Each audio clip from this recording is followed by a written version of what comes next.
قرآن کے احکام پہ بھی مجھ کو چلا دے، قرآن کے احکام پہ بھی مجھ کو چلا دے۔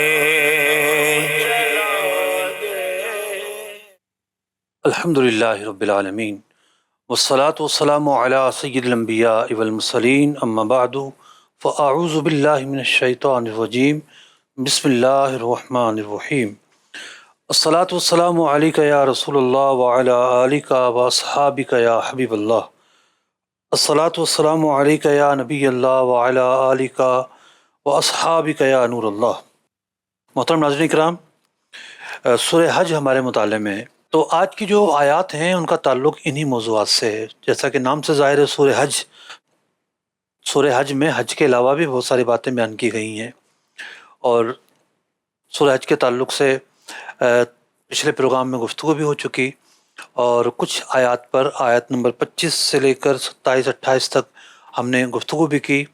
آج اللہ نے چاہا تو آیت نمبر 37 تک جو مسائل حج چل رہے ہیں اس پر بات کرنے کی کوشش کریں گے، اور یوں سورہ حج میں سے جو آیات احکام ہیں وہ پوری ہو جائیں گی، اور اس کے بعد اللہ نے چاہا تو اگلی جو صورت مبارکہ ہے اس کی آیات احکام سے ہم اپنا آغاز کریں گے۔ بڑھتے ہیں آیت نمبر 28 کی طرف۔ آیت نمبر 28 کچھ بیان تو ہو چکی ہے، لیکن ہم اس ایک ربط کے طور پر اس کو دوبارہ لے لیتے ہیں۔ سب سے پہلے بڑھتے ہیں تلاوت اور ترجمے کی طرف۔ جی۔ قرآن رہنما ہے، جنت کا راستہ ہے، لِيَشْهَدُوا مَنَافِعَ لَهُمْ وَيَذْكُرُوا اسْمَ اللَّهِ فِي أَيَّامٍ مَّعْلُومَاتٍ عَلَى مَا رَزَقَهُمْ وَيَذْكُرُوا اسْمَ اللَّهِ فِي أَيَّامٍ مَّعْلُومَاتٍ عَلَى مَا رَزَقَهُم مِّن بَهِيمَةِ الْأَنْعَامِ فَكُلُوا مِنْهَا وَأَطْعِمُوا الْبَائِسَ الْفَقِيرَ۔ ترجمہ کنز ایمان۔ تاکہ وہ اپنا فائدہ پائیں اور اللہ کا نام لیں جانے ہوئے دنوں میں، اس پر کہ انہیں روزی دی بے زبان چوپائے، تو ان میں سے خود کھاؤ اور مصیبت زدہ محتاج کو کھلاؤ۔ تین چیزیں ایسی ہیں کہ جو بطور خاص بڑی نمایاں ہیں اس آیت مبارکہ میں۔ پہلی چیز ہے حج کے منافع۔ بیت اللہ کا جو طواف ہے ایک ایسی عبادت ہے جو صرف وہیں ہو سکتا ہے، اس کے علاوہ کہیں نہیں ہو سکتا۔ تو وہاں جانے والا طواف کرتا ہے، سعی کرتا ہے، دیگر مناسک کو ادا کرتا ہے، جوش ولولہ، پھر فراغت، دنیاوی کام نہیں ہے، تہجد کی نماز ادا کر رہا ہے، مسجد میں پڑا ہوا ہے۔ تو بہت سارے دینی منافع جو ہیں حج کرنے والے کے لیے ان کی اپرچونٹی ہوتی ہے، ان کا موقع ہوتا ہے، اس کا نصیب، اس کی محنت، اس کی کوشش کہ وہ کتنے منافع حاصل کرتا ہے۔ دوسرا علماء نے یہ بیان کیا کہ اس کے ساتھ ساتھ ایک تو دینی منافع کی جو وسعت ہے وہ بہت زیادہ ہے، جیسا کہ مفسرین نے یہاں پر علماء سے ملاقات کرنا، مشائخ سے ملاقات کرنا، صالحین سے ملاقات کرنا بھی لکھا ہے کہ اپنے وقت کے بڑے بڑے علماء حج کرنے کے لیے آتے ہیں، تو حج کرنے والا ان سے ملاقات کرتا ہے، مسائل پوچھتا ہے، برکات پاتا ہے۔ حضرت امام عبدالوہاب شعرانی رحمۃ اللہ تعالیٰ علیہ کے متعلق آتا ہے کہ مسجد خیف ہے اور یہ بار بار کھڑے ہو رہے ہیں، لوگوں سے بھری ہوئی ہے، بار بار کھڑے ہو رہے ہیں، بیٹھ جاتے ہیں، کھڑے ہوتے ہیں، بیٹھ جاتے ہیں۔ کسی نے پوچھا کہ حضرت کیا ماجرا ہے؟ کہا کہ میں اس لیے بار بار کھڑا ہو رہا ہوں کہ کسی اللہ والے کی نظر مجھ پر پڑ جائے۔ تو حج کے جو منافع ہیں، دینی منافع بے شمار ہیں، لیکن دنیاوی منافع بھی ہیں۔ طرح طرح کے لوگوں سے بندہ ملتا ہے، بات چیت کرتا ہے، ان کا رسم و رواج، ان کا مزاج۔ جیسا کہ ہم نے حج یا عمرے پر جا کر یہ اندازہ لگایا کہ جو انڈونیشیا اور ملائیشیا کے لوگ ہیں انتہائی پولائٹ لوگ ہیں، اور 100 افراد بھی اگر چل رہے ہیں، مجال ہے کہ شور شرابہ ہو رہا ہو۔ ٹھیک ہے، ہمارے پاکستانی چلیں 10 افراد تو وہ آوازیں بلند ہو رہی ہوتی ہیں، اور یہ اگر 100 بھی چلیں تو مجال ہے کہ شور شرابہ ہو۔ انتہائی ان کا مزاج الگ، ان کا طریقہ الگ، پھر مینرز الگ. اسی طریقے سے اور بہت ساری چیزیں سیکھنے کو ملتی ہے کہ اس قوم کا کیا مزاج ہے. مصری آتے ہیں ان کا کیا مزاج ہے، شامی آتے ہیں ان کا کیا مزاج ہے. اب اگر زبان آتی ہو تو پھر بات چیت بھی ہو جاتی ہے، رسم و رواج بھی معلوم ہو جاتے ہیں، کتابوں پر بات ہو جاتی ہے، علماء سے جو ملاقاتیں ہوتی ہیں تو پھر اسی طرح کے موضوعات ڈسکس ہوتے ہیں. تو دینی منافع بھی ہیں اور دنیاوی منافع بھی ہیں. اگلی بات فرمائی گئی وَيَذْكُرُ اسْمَ اللَّهِ فِي أَيَّامٍ معلومات، اور اللہ کا نام لو نون ڈیز میں، یعنی وہ دن جو جانتے ہیں سب، جن کے بارے میں سب پہچانتے ہیں، انگریزی میں نون ڈیز کہتے ہیں. معلوم جو ایام ہیں ان میں اللہ کا نام لو. علما رزقہم من بہیمۃ الانعام. اچھا، اب ایام معلومات سے کیا مراد ہے؟ اکثر مفسرین اور حضرت ابن عباس رضی اللہ تعالیٰ عنہ، امام اعظم ابو حنیفہ رضی اللہ تعالیٰ عنہ کا موقف یہ ہے کہ اس سے مراد جو ذوالحجہ کے پہلے 10 دن ہیں وہ ہیں. اگر پہلے 10 دن ہیں تو ان دنوں میں اللہ کا ذکر کرو، اس سے کیا مراد ہے؟ امام اعظم فرماتے ہیں یعنی ان کے نزدیک بعض ایسے اعمال ہیں جو بہت نمایاں ہیں، وہ مراد ہیں یہاں پر. جیسا کہ جب 7 ذوالحجہ آتی ہے تو امام جو ہے حج کا امام، وہ مسجد الحرام شریف میں ظہر کی نماز کے بعد خطبہ دیتا ہے، اور یہ مناسک حج کی جو ایکٹیویٹی ہیں ان میں سے پہلا کام ہوتا ہے. پھر 9 ذوالحجہ کا خطبہ، یہ بھی اللہ کا ذکر ہے. اس کے بعد پھر جب 10واں دن آ جائے گا تو 10ویں دن قربانی جب ہوگی تو اس قربانی پر بھی اللہ کا نام لیا جائے گا. تو ایک تو اسپیسیفک یہ ایکٹیویٹیز اور یہ جو اعمال ہیں یہ وہ ہیں جن میں ذکر اللہ کیا جاتا ہے، یعنی جو یہ 2 خطبات ہیں، اللہ کی حمد و ثنا اس میں بیان ہوتی ہے. جانور جب ذبح ہوتا ہے تو جانور کے ذبح ہونے پر بھی اللہ کا نام لینا ضروری ہے، ورنہ وہ حلال ہی نہیں ہوگا. اور دوسرا جو پورے 10 ایام ہیں، اس سے مراد یہ ہے کہ حاجی یا تو پہنچ رہے ہوتے ہیں یا پہنچ چکے ہوتے ہیں، اب وہ اللہ کی حمد و ثنا بیان کریں، اس کا شکر بیان کریں کہ اللہ تعالیٰ نے ان کو یہ موقع دیا، ان کو یہ سعادت بخشی کہ وہ اس کے گھر کی زیارت کے لیے حاضر ہوئے ہیں، حج بیت اللہ کرنے کے لیے حاضر ہوئے ہیں. تو ایام معلومات پر اگر یہ قول لیا جائے شروع کے 10 دن مراد ہوں تو پھر اس کی تفسیر کیا ہوگی وہ میں نے بیان کی. صاحبین یعنی حضرت امام ابو یوسف اور امام محمد رحمہم اللہ اور حضرت ابن عمر رضی اللہ عنہ کا قول یہ ہے کہ اس سے مراد ایام نہر ہیں. تو ایام نہر میں ایک تو یہ ہے کہ ایام تشریق بھی داخل ہیں. 13واں دن ایام نہر میں نہیں ہے، لیکن جو بقیہ دن ہیں وہ ایام تشریق اس میں داخل ہیں. تو ان کے نزدیک ایک تو یہ ہے کہ جانور چونکہ 3 دن قربان ہوتا ہے، پہلے دن، دوسرے دن، تیسرے دن، لہٰذا ایام نہر مراد ہیں، اور یہ جو جانور کے اوپر اللہ کا نام لیا جانا ہے یہ مراد ہے. اور آگے کا اگر ربط دیکھا جائے تو ربط سے بھی یہ مناسبت ہو رہی ہے. فی ایام معلومات علی ما رزقہم من بہیمۃ الانعام، کہ جانے ہوئے دنوں میں اللہ کا نام لیں اس پر کہ انہیں روزی دی گئی بے زبان چوپائے، تو ان میں سے خود کھاؤ اور مصیبت زدہ کو کھلاؤ. جب وہ جانور حلال ہو جائیں گے، جو ذبح کیے جائیں گے تو وہ حلال ہیں، رزق ہے، اس کا کھانا جائز ہے، خود بھی کھاؤ اور جو محتاج اور مساکین ہیں ان کو بھی کھلاؤ. فَكُلُوا مِنْهَا وَأَطْعِمُوا الْبَائِسَ الْفَقِيرَ، تو کھاؤ اس میں سے بھی، اور جو فقراء ہیں، محتاج ہیں، ان کو بھی اس میں سے کھلاؤ. تو یوں خاص جانور پر جو اللہ کا نام لیا جانا ہے وہ یہاں مراد ہے. تو دونوں تفاسیر میں سے قرآن پاک سے کیا چیز ثابت ہو رہی ہے؟ بات صرف یہاں آئے گی. صاحبین کا قول لیں گے تو ہم کہیں گے کہ جی 3 دن جو جانور ذبح کرنے کا ذکر ہے صاحب سے ثابت ہے. اور اگر امام اعظم کا قول لیں گے تو دیگر جو ایکٹیویٹیز آتی ہیں وہ قرآن پاک سے ثابت ہیں. دلالت النص کے ذریعے یا اقتداء النص کے ذریعے، اس اعتبار سے استدلالات کا جو اختلاف ہے وہ واقع ہوگا۔ اگلی آیت مبارکہ کی طرف بڑھتے ہیں۔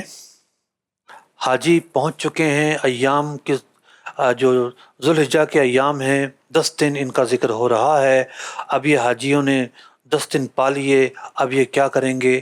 اگلی آیت مبارکہ جی۔ ثم ليقضوا تفثهم وليوفوا نذورهم وليطوفوا بالبيت العتيق۔ ترجمہ کنز ایمان۔ پھر اپنا میل کچیل اتاریں اور اپنی منتیں پوری کریں اور اس آزاد گھر کا طواف کریں۔ حاجی جو ہے جب حج کرنے آتا ہے تو 9 ذوالحجہ کو اس کا وقوف عرفات جب وہ کرتا ہے تو حج کا فرض اعظم جو ہے وہ ادا ہو جاتا ہے۔ ابھی وہ حالت احرام میں ہے اور احرام نہیں کھلا ہے، حج کے مناسک باقی ہیں۔ اب یہ رات کو مزدلفہ میں قیام کرتا ہے اور اس کے بعد فجر کی نماز مزدلفہ میں ادا کرتا ہے۔ سورہ کوثر میں اللہ رب العزت نے ارشاد فرمایا فصلی لربک، مفسرین لکھتے ہیں کہ یہاں صلی سے مراد مزدلفہ میں نماز فجر پڑھنا ہے۔ فصلی لربک وانحر، مزدلفہ میں نماز فجر پڑھیے اور 10ویں دن قربانی کیجیے۔ تو نماز پڑھی مزدلفہ میں، مزدلفہ کا وقوف کر لیا۔ اب حاجی جاتا ہے مینا میں۔ جب یہ مینا میں گیا تو مینا میں جانے کے بعد اب اس نے پہلا کام یہ کرنا ہے کہ اس نے رمی کرنی ہے۔ اس نے رمی کر لی تو اب اس نے قربانی کرنی ہے۔ جب اس کی قربانی ہو گئی تو اب اس کے احرام کے کھولنے کا وقت آ چکا۔ جب احرام کھولے گا یا تو تقصیر کے ذریعے احرام کھلے گا یا پھر اس کا احرام حلق کے ذریعے کھلے گا۔ مرد کے لیے دونوں آپشن ہیں، تقصیر کرتا ہے یا حلق کرتا ہے۔ عورتیں جو ہیں صرف تقصیر کریں گی۔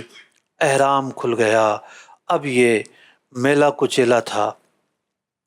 اگر حج تمتع بھی کر رہا تھا تو اس نے 8ویں تاریخ کو احرام باندھا، آج کل 7ویں کو بھی باندھ لیتے ہیں، تو 7ویں سے لے کر 10ویں تک، تو 8واں دن، 9واں دن، 10واں دن، یہ تینوں دن جو ہیں یہ حالت احرام میں ہے۔ حالت احرام میں میل چھڑانا منع ہوتا ہے۔ صابن سے نہیں نہایا، شیمپو نہیں لگایا، بال بکھرے ہوئے ہیں، خوشبو نہیں لگائی، پرا گندہ سا ہے، اور اللہ تعالیٰ کو اس کی یہی کیفیت حالت احرام میں محبوب تھی، پسندیدہ تھی۔ روایتوں میں آتا ہے کہ اللہ رب العزت فرشتوں کے سامنے اہل عرفات کے تعلق سے فخر فرماتا ہے کہ دیکھو میرے جو بندے ہیں میرے لیے اس حال میں، اس کیفیت میں، اس میدان میں جمع ہیں۔ تو جب احرام کھل چکا، اللہ رب العزت ارشاد فرما رہا ہے ثم لیقضوا تفثهم، اب اپنے میل چھڑا لو۔ اب بندہ جسم کا میل چھڑائے گا، بال اس نے کاٹ لیے، دیگر جو جگہوں کے بال ہیں وہ کاٹ سکتا ہے، ناخن کاٹ سکتا ہے، کیونکہ حالت احرام میں ناخن کاٹنا بھی منع ہے، بال کاٹنا بھی منع ہے، میل چھڑانا بھی منع ہے، میل چھڑانا مکروہ، باقی کام جو ہیں وہ کرنا حرام ہے۔ تو فرمایا ثم لیقضوا تفثهم، اپنا میل کچیل اتار دیں، ولیوفوا نذورهم، اور نظر کہتے ہیں ایک ایسی چیز کو اپنے اوپر لازم کرنا جو لازم نہیں تھی، تو اپنی نظریں ادا کریں۔ نظر کا ایک معنی یہاں یہ بیان کیا ہے علماء نے کہ جب بندہ کوئی عمرہ کرنے جاتا ہے، عمرے کا احرام باندھتا ہے، تو اب عمرے کا احرام باندھنے کا مطلب ہے طواف کرنا اس پر ضروری ہو گیا۔ طواف عمرے کا رکن ہے، صحیح کرنا اس پر واجب ہے۔ اب جناب حلق بھی کرے گا، یعنی عمرے کے جو مناسک ہیں وہ ادا کرے گا۔ حج کرنے والا جب حج کا احرام باندھ لیتا ہے تو حج کے فرائض کو ادا کرتا ہے، حج کے واجبات کو ادا کرتا ہے۔ تو احرام باندھنے سے پہلے یہ افعال کرنا اس کے لیے ضروری نہیں تھے۔ جس طریقے سے ایک شخص جو ہے نماز کی نیت کر لیتا ہے تو اب قیام بھی ادا کرنا ہے، سجدہ بھی کرنا ہے، رکوع بھی کرنا ہے، اب اس نے تشہد میں بھی بیٹھنا ہے، نماز کے واجبات، شرائط، فرائض، تمام چیزوں کو ادا کرنا ہے۔ یہ سارے چیزیں کب متحقق ہو رہی ہیں؟ نیت کرنے کے بعد متحقق ہو رہی ہیں۔ تو یہاں افعال حج مراد ہیں، حج کے مناسک مراد ہیں، حج کے فرائض اور واجبات مراد ہیں کہ وَلْيُوفُوا نُذُورَهُمْ، جو چیزیں لازم کی ہیں اپنے اوپر اب وہ ادا کرو۔ اب اس نے بقیہ دن کی رمی بھی کرنی ہے، طواف وداع بھی کرنا ہے، اور اس سے پہلے طواف زیارت بھی کرنا ہے۔ فرمایا وَلْيَطَّوَّفُوا بِالْبَيْتِ الْعَتِيقِ، اور اب تم جا کر طواف زیارت ادا کرو۔ تو قرآن پاک حج کے جو مناسک ہیں کس خوبصورتی کے ساتھ اور ترتیب کے ساتھ بیان کر رہا ہے۔ بڑھتے ہیں اگلی آیت مبارکہ کی طرف۔ جی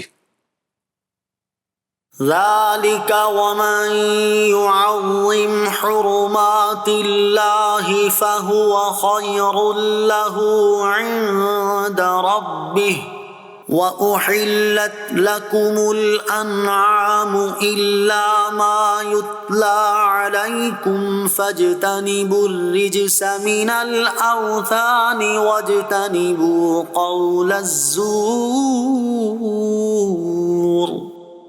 ترجمہ کنز ایمان۔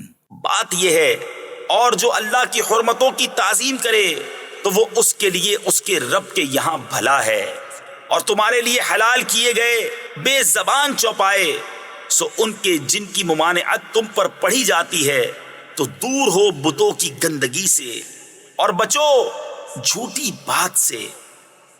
ومن يعظم حرمات اللہ فهو خیر له عند ربہ، اللہ تعالیٰ نے حلال و حرام کا نظام ہمیں عطا فرمایا ہے۔ ہم بہت سارے چیزوں کو اس لیے کرتے ہیں کہ اللہ اور اس کے رسول کا حکم ہے، بہت ساری باتوں سے اس لیے بچتے ہیں کہ اللہ اور اس کے رسول کا حکم ہے۔ تو یہ جو حدود ہے یہ حرمات کہلاتے ہیں۔ اس حدود کا خیال کرنا، اس کی پاسداری کرنا یہ حرمت کہلاتا ہے۔ تو فرمایا کہ جو اللہ کی طرف سے حرمت ہے اس کی تعظیم کرے، فَهُوَ خَيْرٌ لَهُ عِنْدَ رَبِّهِ، تو اللہ کے ہاں اس کے لیے اسی میں بہتری ہے۔ تو ان حرمات کی تعظیم کے کئی مرحلے ہیں، ان کو ادا کرنا ان کی تعظیم ہے۔ اگر کوئی حلال چیز ہے تو اس کو ادا کرنا، حرام چیز ہے اس سے اجتناب کرنا، یعنی جو قید و بند بیان کیے گئے ان کا لحاظ کرنا یہ ادائیگی ہے۔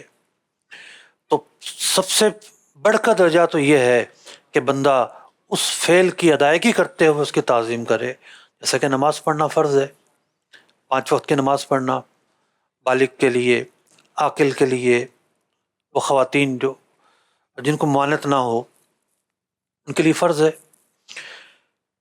اب ایک شخص وہ ہے جو نماز نہیں پڑھتا لیکن نماز چھوٹنے کا غم اسے ہے، افسوس اسے ہے، اس کی حرمت کا لحاظ اس کے اندر ہے۔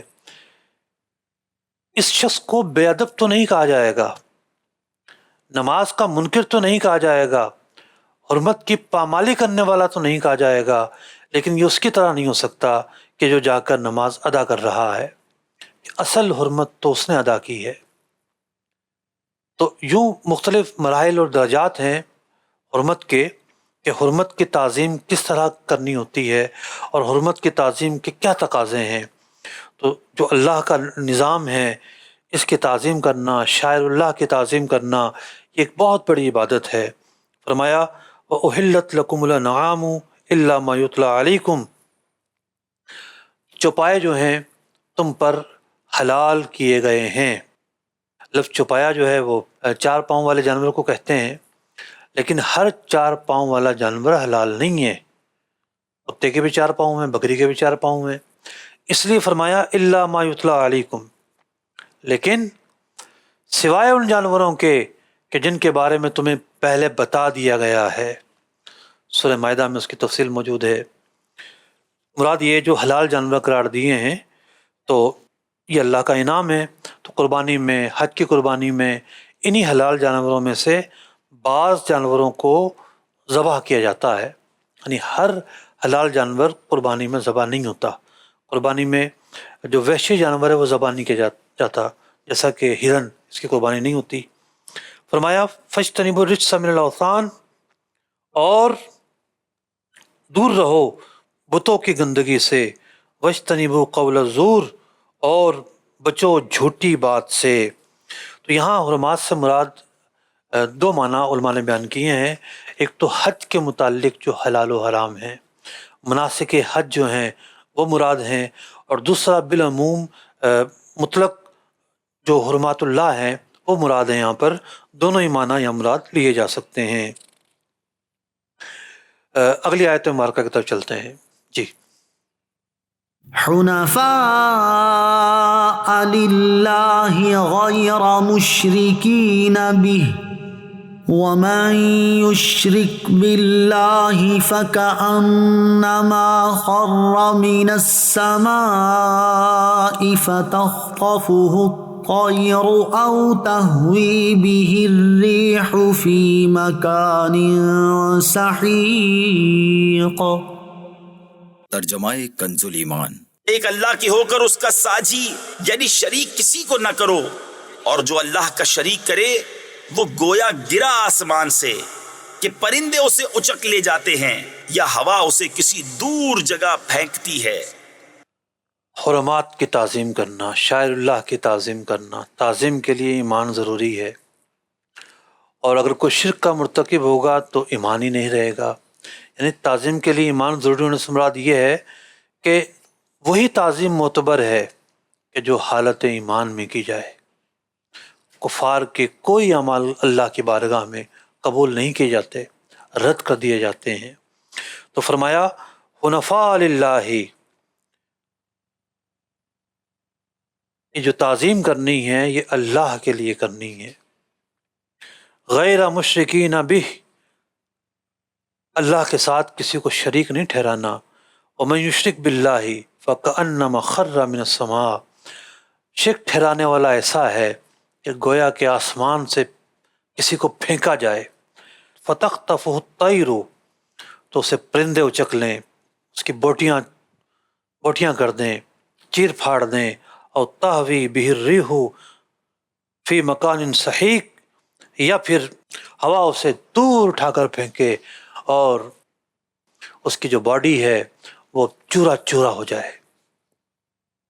یہاں ایمان کو بلندی سے تعبیر کیا گیا ہے کہ ایمان جو ہے، صاحب ایمان بلندیوں کو چھو جاتا ہے، اور جو شرک کرتا ہے وہ اس لاش کی طرح ہے جسے پرندے نوچ نوچ کے کھاتے ہیں، اس وجود کی طرح ہے جسے پہاڑوں سے پھینک دیا جائے اور اس کی کوئی قدر نہ ہو، بلکہ شرک کرنے والا تو اس سے بھی بدتر ہے۔ تو پچھلی آیت مبارکہ سے اس کا ربط ہے کہ اللہ رب العزت کی جو حرمات ہیں، شاعر اللہ ہیں، ان کی تعظیم کے لیے ایمان بھی ضروری ہے۔ بڑھتے ہیں اگلی آیت مبارکہ کی طرف۔ ذلك ومن يعظم شعائر الله فإنها من تقوى القلوب۔ ترجمہ کنز ایمان۔ بات یہ ہے، اور جو اللہ کے نشانوں کی تعظیم کرے تو یہ دلوں کی پرہیزگاری سے ہے۔ بات حج کی ہو رہی ہے، یہ شاعر اللہ کا یہاں کیا تذکرہ ہے؟ بات یہ ہے،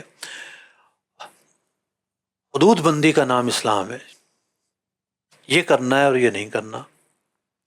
اللہ کا حکم اس کے کرنے کا ہے اور اس کے کرنے کا نہیں ہے، اور اسلام نام ہے سر خم کر دینے کا، یعنی اللہ کے احکامات کے سامنے، اس کے پیارے محبوب علیہ الصلوۃ والسلام کے احکامات کے سامنے سر تسلیم کرنے کا نام، سر خم کرنے کا نام اسلام ہے۔ قربانی کا موسم آتا ہے تو کچھ لوگوں کو وسوسے جو ہے وہ گمراہ کرنے لگتے ہیں کہ اتنی قربانیاں ہو رہی ہیں، یہ جناب اتنے اونٹ، اتنی فلاں چیزیں، اتنے بکرے، اتنے جانور، اتنے مہنگے، تو کسی کو فریج یاد آتا ہے، تو کسی کو جناب وہ لڑکی کا جہیز یاد آتا ہے۔ اچھا، یہ ساری باتیں جو ہیں وہ گڈو پپو کی جو سالگرہ پہ لاکھوں روپے لٹائے جاتے ہیں پھر یاد نہیں آتی۔ یہ جو بیرون ملک ٹور کیے جاتے ہیں، لاکھوں لاکھ روپے خرچ کیے جاتے ہیں اس پر یاد نہیں آتی، جو شادیوں پر 15 فنکشن ہوتے ہیں اور ہر فنکشن پر لاکھوں روپے خرچ ہوتے ہیں اس پر یاد نہیں آتی، یہ جو جیب کے اندر لاکھوں روپے کا 3 لاکھ کا 5 لاکھ کا فون رکھ کے گھومتے ہیں، یہ جو 50 لاکھ سے تو شروع ہوتی گاڑیاں آج کل اچھی گاڑیاں، یہ جو 5 10 کروڑ کی گاڑیاں لے کے گھومتے ہیں اس پر یہ باتیں یاد نہیں آتی۔ یہ برساتی جو مفکر ہیں، یہ برساتی جو فلسفی لوگ ہیں، یہ جو فاشسٹ لبرل ہیں، یہ لوگ کہا کرتے ہیں کہ جی اتنی قربانی کرنے کی کیا ضرورت ہے، اتنا خرچہ کرنے کی کیا ضرورت ہے، معاشرے میں یہ کریں یہ کریں یہ کریں۔ بھائی ہم وہ کریں گے جو اللہ کو پسند ہے۔ اللہ تعالیٰ نے قربانی کرنے کا حکم دیا ہے تو ہم قربانی کریں گے۔ تو حج کے موقع پر بھی قربانی ہوتی ہے۔ حاجی جو ہے حج قران کرنے والا ہو یا حج تمتع کرنے والا ہو، اس پر قربانی کرنا واجب ہے۔ تو یہ جو حاجی ہے حج افراد کرنے والے پر واجب نہیں ہے، تو یہ جو حاجی ہے یہ اللہ کی راہ میں قربانی کرتا ہے، تو وہ قربانی کرنا شاعر اللہ سے ہے، اللہ کی نشانیوں سے ہے، اسلام کی پہچان ہے، مسلمانوں کا عمل ہے، مسلمانوں کی ایک مذہبی علامت ہے۔ ہم سب اس لیے کرتے ہیں کہ اللہ نے حکم دیا ہے۔ تو اللہ تعالیٰ فرما رہا ہے ذالک ومن یعظم شعائر اللہ، جو اللہ کے شاعر کی تعظیم کرے، اسے بجا لانا، ادا کرنا سب سے پہلا درجہ ہے تعظیم کا۔ تو جو تعظیم کرنے والا ہو فإنہا من تقوی القلوب، تو یہ اللہ سے ڈرنے والے لوگ ہیں، ان کے دلوں میں اللہ کا خوف ہے، پرہیزگاری ہے، تقوی ہے۔ تو حضرت ابن عباس رضی اللہ تعالیٰ عنہ سے مروی ہے کہ یہاں شاعر اللہ سے مراد قربانی کے جانور ہیں، لہذا قیمتی اور فربا قسم کے جانور جو ہیں وہ قربان کیے جائیں کہ اللہ تعالیٰ نے انہیں اپنی نشانیاں قرار دیا ہے۔ بات یہ کہ مسلمان آج کل، پہلے تو ایسا نہیں تھا، پہلے تو لوگ علماء سے مربوط ہوتے تھے، قرآن سے ان کا رشتہ جڑا ہوتا تھا۔ آج ان کا ایک بڑا وقت موبائل دیکھنے میں گزرتا ہے، اس پہ کبھی اس کا کلپ، کبھی اس کا کلپ، کبھی اس کی پوسٹ، کبھی اس کی تحریر، کبھی اس کا ٹویٹ، یا میڈیا دیکھنے میں گزرتا ہے، الیکٹرانک میڈیا دیکھنے میں۔ تو وہ اگر قرآن پڑھے تو اسے پتہ چلے کہ ان قربانیوں کے بارے میں اللہ تعالیٰ نے کیا ارشاد فرمایا ہے، ان کی کتنی عظمت بیان کی ہے، اس پر عمل کرنے والے کے متعلق کیا کیا کلمات یہاں فرمائے گئے ہیں۔ تو اس کے دل میں تو کوئی وہ کہتے ہیں نا دیوار بعض کچی ہوتی ہیں، کیل اس کے اندر ٹھوکو تو ٹھک جاتی ہے۔ تو جو لوگوں کی دیواریں کمزور ہوتی جا رہی ہیں، اس کی ایک بنیادی وجہ اور ایک بڑی وجہ علماء سے دوری ہے، قرآن سے دوری ہے، دین کے سکھانے والوں سے دوری ہے۔ آپ کی دیوار اگر مضبوط ہوگی، کنکریٹ سے بنی ہوگی کہ کوئی کیل مشین سے بھی نہ ٹھک سکے، تو پھر دیکھیں آپ کو کون بہکاتا ہے، کون سا وسوسہ آپ کو پریشان کرتا ہے۔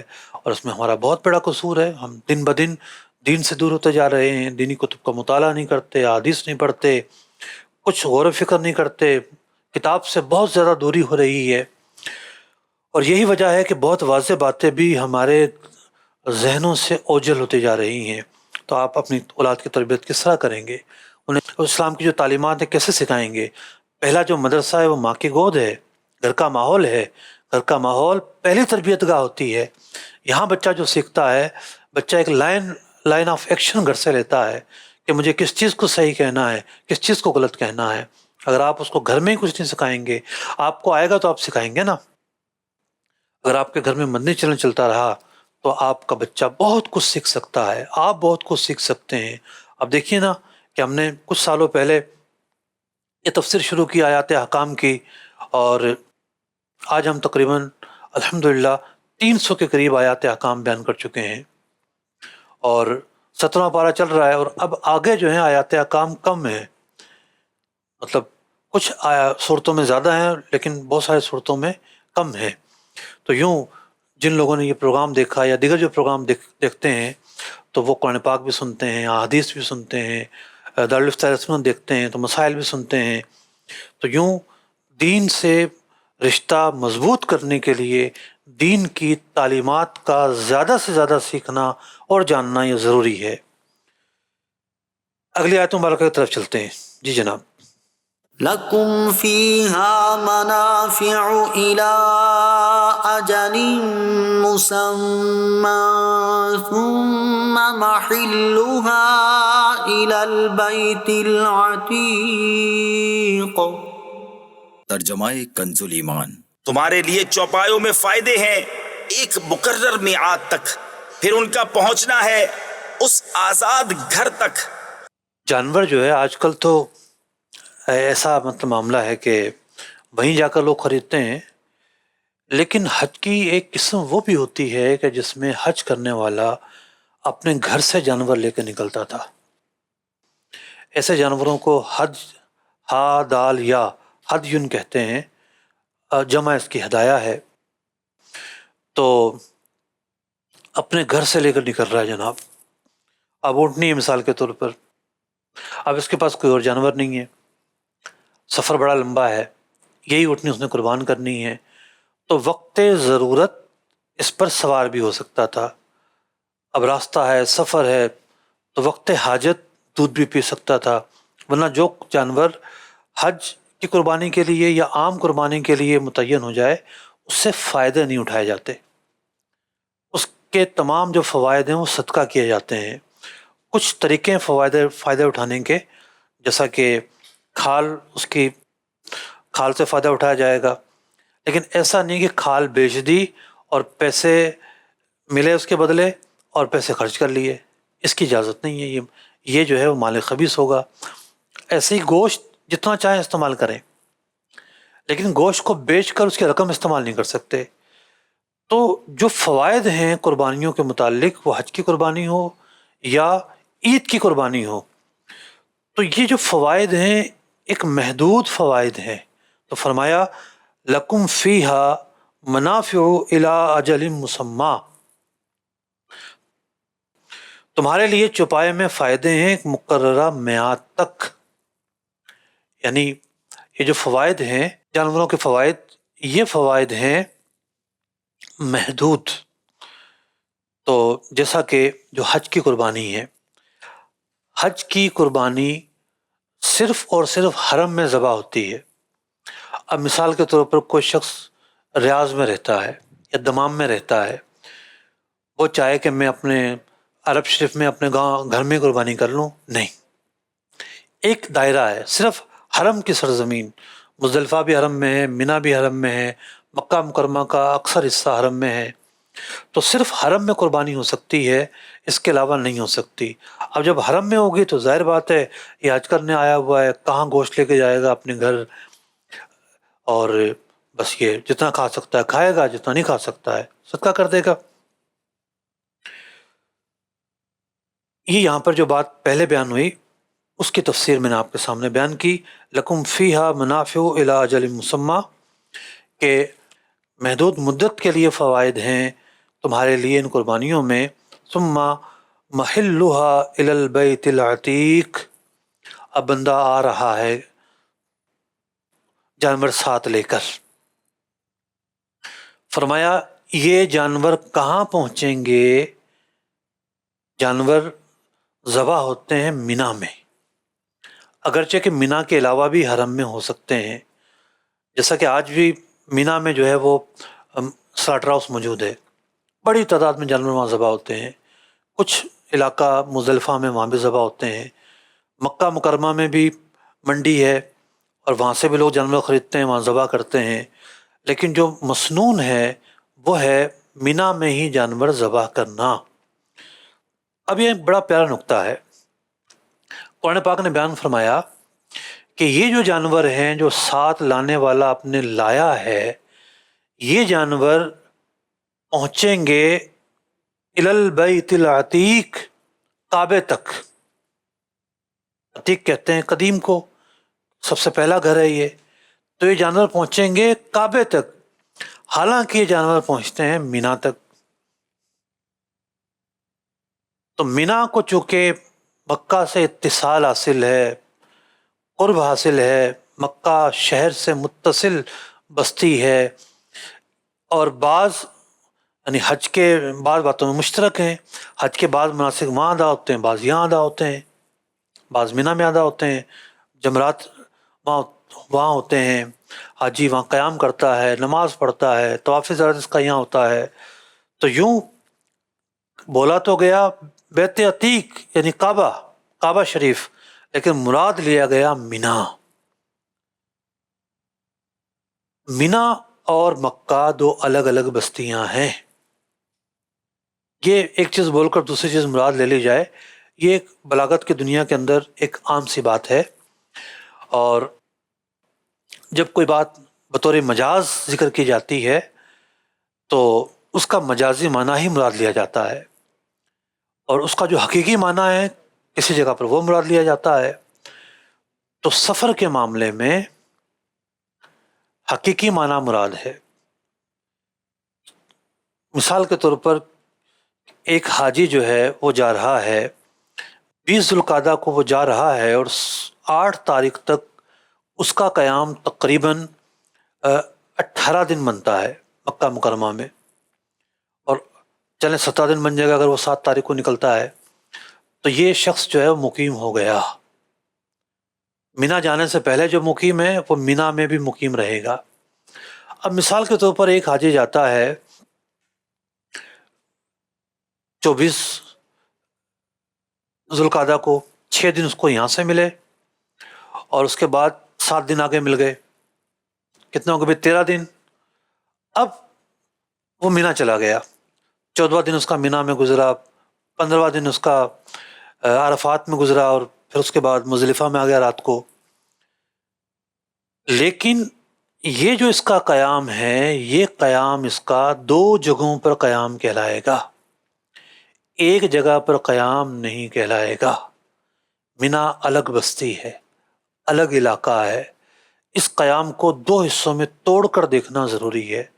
تو اگر مینا جانے سے پہلے 15 دن بن رہے ہیں تو مقیم ہو جائے گا، مینا کو ساتھ ملا کر دیکھیں اور 15 دن بنتے ہوں تو پھر یہ دیکھا جائے گا کہ مینا جانے سے پہلے اس نے کتنے دن رکنا ہے، 15 دن سے کم رکنا ہے تو یہ مسافر ہی کہلائے گا۔ اب مینا کے بعد جب مکہ آنا ہے تو پھر دیکھیں گے اگر تو یہ مقیم رہا مینا اور اس میں تو مقیم ہی ہے بعد میں بھی، اور اگر یہ مسافر تھا لیکن بعد میں جب اس کا قیام ہے، حاجی چونکہ 40 دن رکتا ہے عام طور پر وہاں پر، بعد میں اس نے 16 دن رکنا ہے، تو ٹھیک ہے جب بعد میں آئے گا تو یہ مقیم بن جائے گا، اب پوری نمازیں پڑھے گا۔ اگلی آیت مبارکہ جی۔ وَلِكُلِّ أُمَّةٍ جَعَلْنَا مَنسَكًا لِيَذْكُرُوا اسْمَ اللَّهِ عَلَى مَا رَزَقَهُم مِّن بَهِيمَةِ الْأَنْعَامِ فَإِلَٰهُكُمْ إِلَٰهٌ وَاحِدٌ فَلَهُ أَسْلِمُوا وَبَشِّرِ الْمُخْبِتِينَ۔ ترجمہ کنز ایمان۔ اور ہر امت کے لیے ہم نے ایک قربانی مقرر فرمائی کہ اللہ کا نام لیں اس کے دیے ہوئے بے زبان چوپایوں پر، تو تمہارا معبود ایک معبود ہے، تو اسی کے حضور گردن رکھو، اور اے محبوب خوشی سنا دو ان تواضع والوں کو۔ آیت مبارکہ 34 کی تلاوت ہم نے سماعت کی۔ اس میں فرمایا گیا کہ لِكُلِّ أُمَّةٍ جَعَلْنَا مَنسَكًا، ہر امت میں اللہ تعالیٰ نے قربانی رکھی ہے۔ قربانی کتنا عظیم فریضہ ہے۔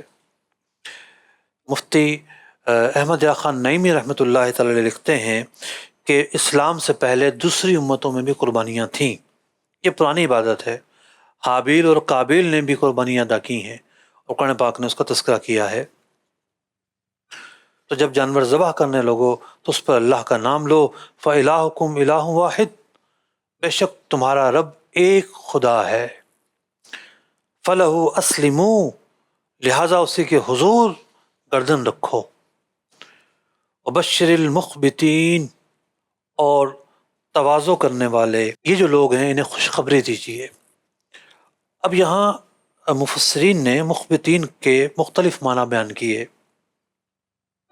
بعض نے لکھا ہے کہ مخبتین سے مراد ہے المطمئنہ بذکر اللہ، جن کے دل جو ہیں وہ اللہ کے ذکر جب بندہ کرتا ہے نا، اللہ کا ذکر کرتا ہے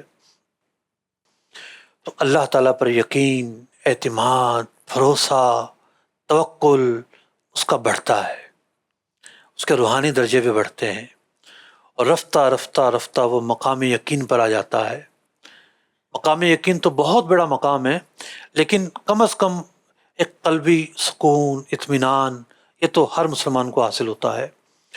تو اس سے مراد، مخبتین سے مراد ہے اللہ کا ذکر کرنے والے وہ لوگ کہ جن کے دلوں میں اطمینان ہے، سکون ہے، راحت ہے۔ اور ایک معنی یہ بیان کیا گیا کہ اس سے مراد تواضع کرنے والے، اللہ سے ڈرنے والے ہیں۔ حضرت ابن عباس رضی اللہ تعالیٰ عنہ سے مروی ہے، الذین لا یظلمون اذا ظلموا، مخبتین سے مراد وہ لوگ ہیں جب ان پر ظلم کیا جائے تو وہ بدلہ نہ لیں، لم ینتصروا، اور اس معاملے میں جھگڑے نہ۔ اور ایک قول یہ ہے کہ مخبتین سے کیا مراد ہے، یہ اگلی آیت مبارکہ بتا رہی ہے۔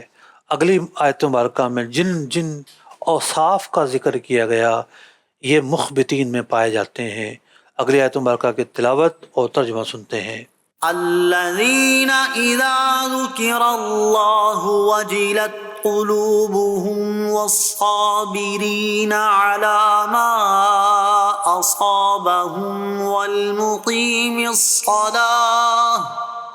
والصابرين على ما أصابهم والمقيم الصلاة ومما رزقناهم ينفقون۔ ترجمہ کنز ایمان۔ کہ جب اللہ کا ذکر ہوتا ہے ان کے دل ڈرنے لگتے ہیں، اور جو افتاد پڑے اس کے سہنے والے، اور نماز برپا یعنی قائم رکھنے والے، اور ہمارے دیے سے خرچ کرتے ہیں۔ الذین اذا ذکر اللہ، جب وہ اللہ کا ذکر کرتے ہیں تو ان کے جو دل ہیں اس میں اللہ کا خوف بھی بڑھتا ہے، اللہ کی محبت بھی بڑھتی ہے، ذکر کی چاشنی بھی بڑھتی ہے، سکون بھی بڑھتا ہے، اطمینان بھی بڑھتا ہے، خشوع بھی بڑھتا ہے، خضوع بھی بڑھتا ہے، اور اللہ کا جو ڈر ہے وہ بھی بڑھتا ہے۔ یعنی جب اخلاص نصیب ہوتا ہے نا تو یہ ساری چیزیں آ جاتی ہیں۔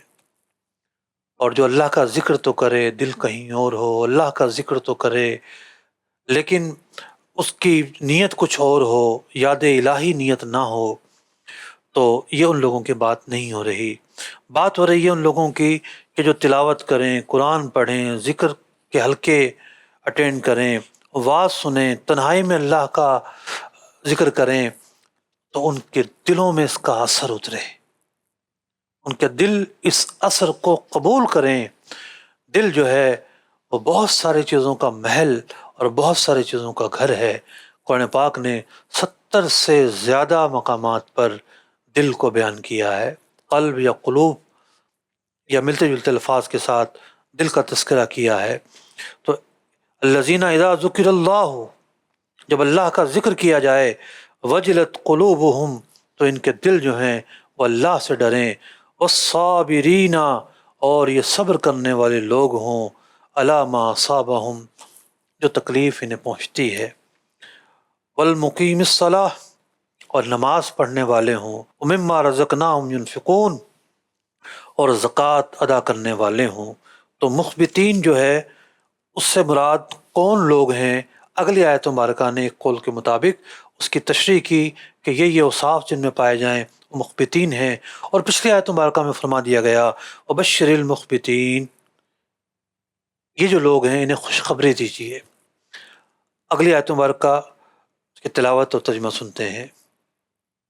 والبدن جعلناها لكم من شعائر الله لكم فيها خير فاذكروا اسم الله عليها صواف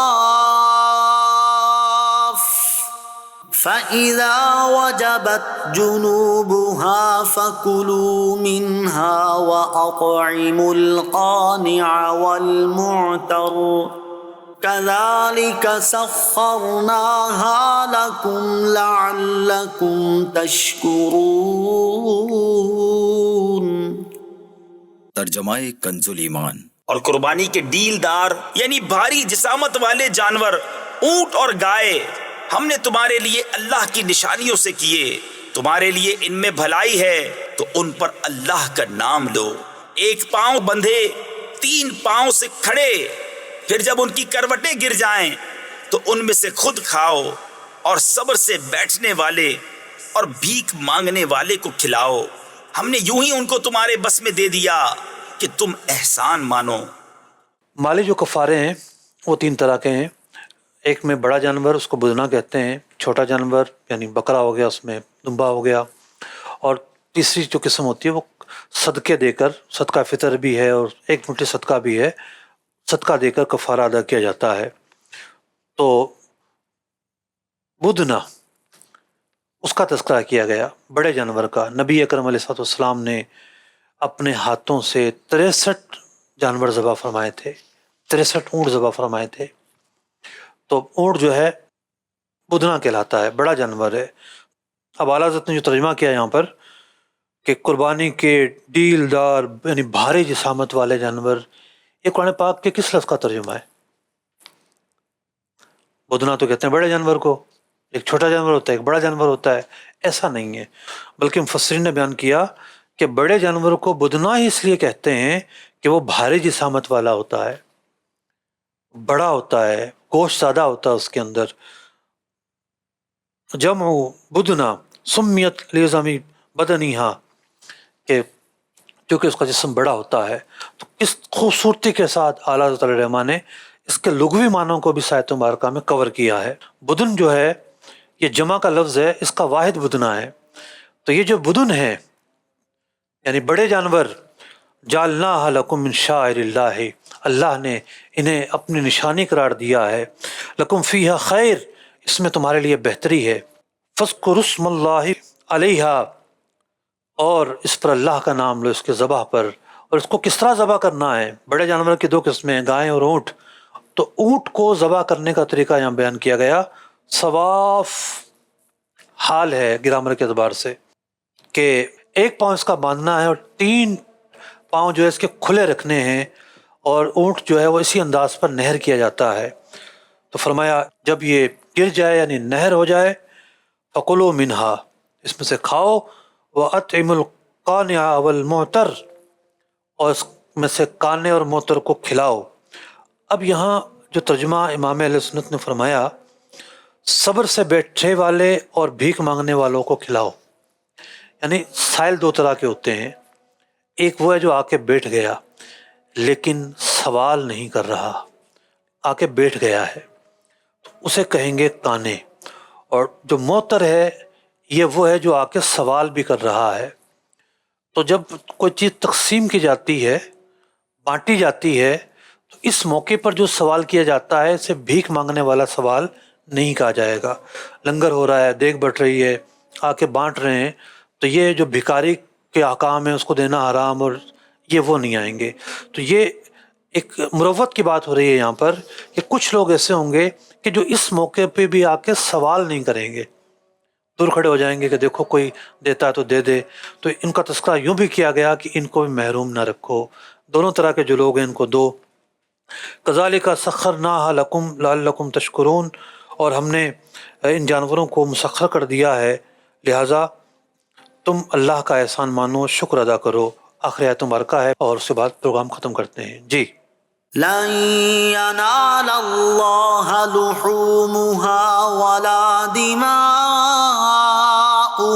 ولكن يناله التقوى منكم كذلك سخرها لكم لتكبروا الله على ما هداكم وبشر المحسنين۔ ترجمہ کنز ایمان۔ اللہ کو ہرگز نہ ان کے گوشت پہنچتے ہیں نہ ان کے خون. ہاں تمہاری پرہیزگاری اس تک باریاب ہوتی ہے. یوں ہی ان کو تمہارے بس میں کر دیا کہ تم اللہ کی بڑائی بولو اس پر کہ تم کو ہدایت فرمائی. اور اے محبوب خوشخبری سناؤ نیکی والوں کو. بڑی مشہور آیت مبارکہ ہے. قربانی جب کسی نے کی ہے تو اس کا فائدہ تو ہمیں پہنچتا ہے، اس کی کھال، اس کا گوشت ہم خود رکھتے ہیں. اللہ کو گوشت کی حاجت تھوڑی ہے، وہ تو تمہارا امتحان لینا چاہتا ہے. اس نے جانور کو مسخر کر دیا، اس پر تکبیر پڑھو، اور جو نیک لوگ ہیں انہیں خوشخبری دو. بار بار بار کتنی دفعہ تکبیر کا تذکرہ ہوا ہے. جانور حلال ہی اس وقت ہوتا ہے جب اس پر کو ذبح کرتے وقت تکبیر پڑھی جائے. تو جو مشینی ذبیحہ ہوتا ہے وہ کیسے حلال ہو سکتا ہے؟ بٹن دبا دیا، تکبیر پڑھ لی، نہیں. ذبح کرتے وقت تو مشین ذبح کر رہی ہے، ہاتھ سے ذبح کرتے وقت تکبیر پڑھنی ہے. اللہ رب العزت جو آیات مبارکہ پڑھی گئی ان پر عمل کرنے کی توفیق عطا فرمائے. آمین بجاہ النبی الامین صلی اللہ تعالی علیہ وسلم. قرآن کے احکام پہ بھی مجھ کو چلا دے، قرآن کے احکام پہ بھی مجھ کو چلا دے.